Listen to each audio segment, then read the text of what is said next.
Assalamualaikum warahmatullahi wabarakatuh. Kembali lagi dengan saya Reza Zaratusita. Dan di video kali ini kita akan membahas materi masih di MTCNA bagian IP address dan subnetting. Seperti biasanya, sebelum masuk ke pembahasan yang pertama, kita akan membacakan outline-nya terlebih dahulu.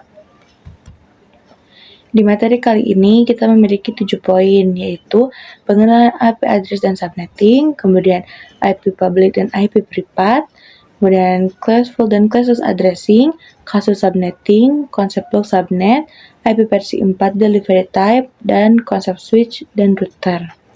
Oke, masuk saja ke pembahasan yang pertama, yaitu pengenalan IP address dan subnetting.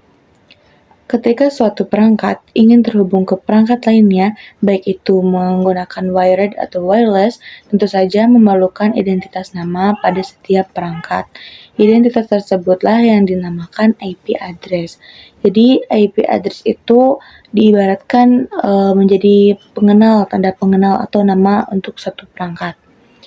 Subnetting adalah upaya atau proses untuk memecahkan sebuah network dengan jumlah host yang cukup banyak menjadi beberapa network dengan jumlah host yang lebih sedikit. Teknik subnetting membuat skala jaringan lebih luas dan tidak dibatasi oleh kelas-kelas IP atau IP classless A, B, dan C yang sudah diatur.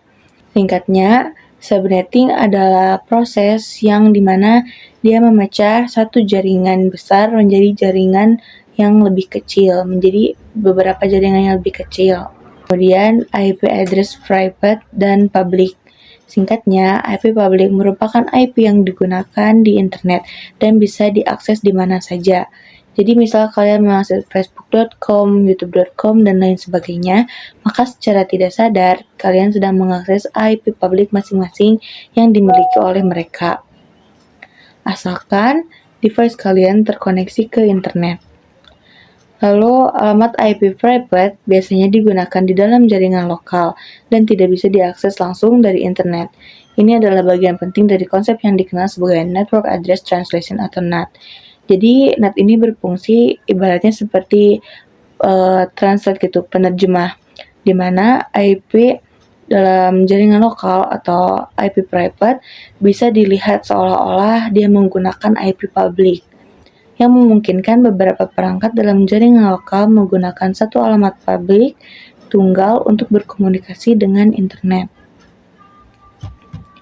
IP address classful dan classless. Classful addressing adalah pengelamatan IP berdasarkan kelas, dan classless addressing adalah kebalikannya, di mana classless addressing ini tidak bergantung atau tidak berdasarkan kelas dari IP. Di sini ada kelas A, B, dan C, di mana kelas A itu dari 10.0.0.0 sampai dengan 10.255, dan .255. Default subnet masknya adalah 255.0.0.0. Kemudian kelas B yaitu 172.16.0.0 sampai dengan 172.31.255.255. Kemudian default subnet masknya adalah 255.255.0.0. Kemudian kelas C adalah 192.168.0.0 sampai dengan 192.168.255.255.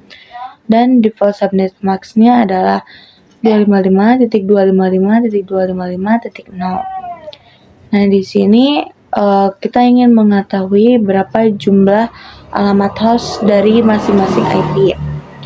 Pertama dari kelas A yaitu 2/24 dikurangi 2, yaitu 16.777.216 dikurangi 2, maka host yang dapat digunakan adalah 16.777.214 buah.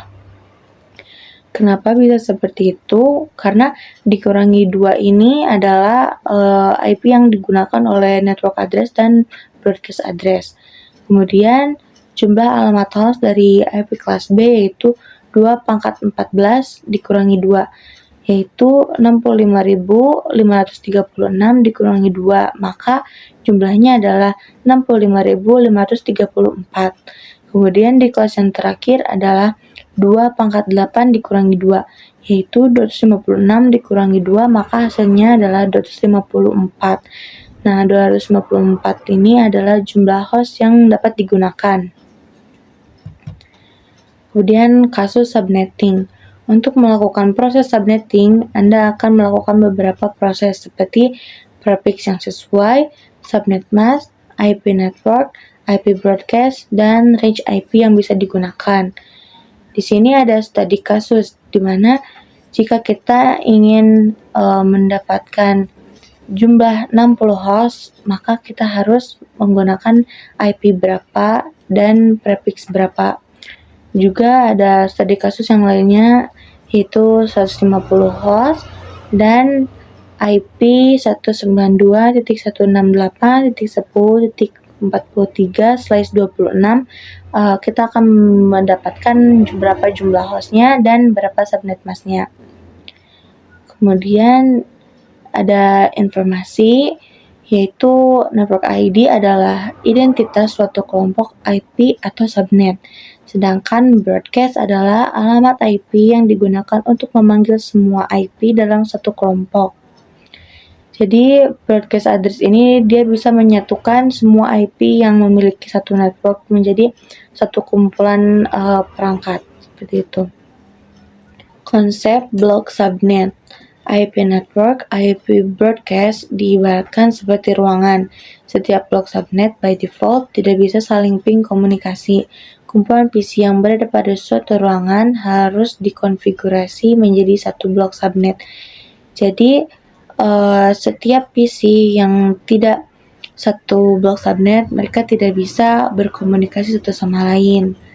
Kemudian, IP versi 4 delivery type.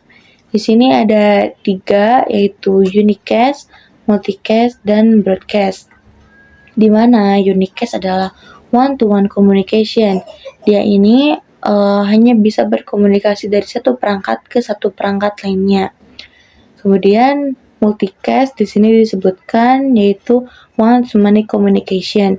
Jadi multicast ini bisa berkomunikasi dari satu ke beberapa perangkat lainnya. Sedangkan broadcast one to all communication. Jadi dia ini bisa berkomunikasi dari satu perangkat ke semua perangkat. Kemudian konsep switch dan router. Di sini switch berfungsi untuk mengkoneksikan perangkat yang satu network, sedangkan router berfungsi untuk mengkoneksikan perangkat yang berbeda network. Oke, mungkin cukup untuk video kali ini. Mohon maaf jika ada kesalahan dalam berbicara ataupun dalam menjelaskan. Terima kasih sudah menonton.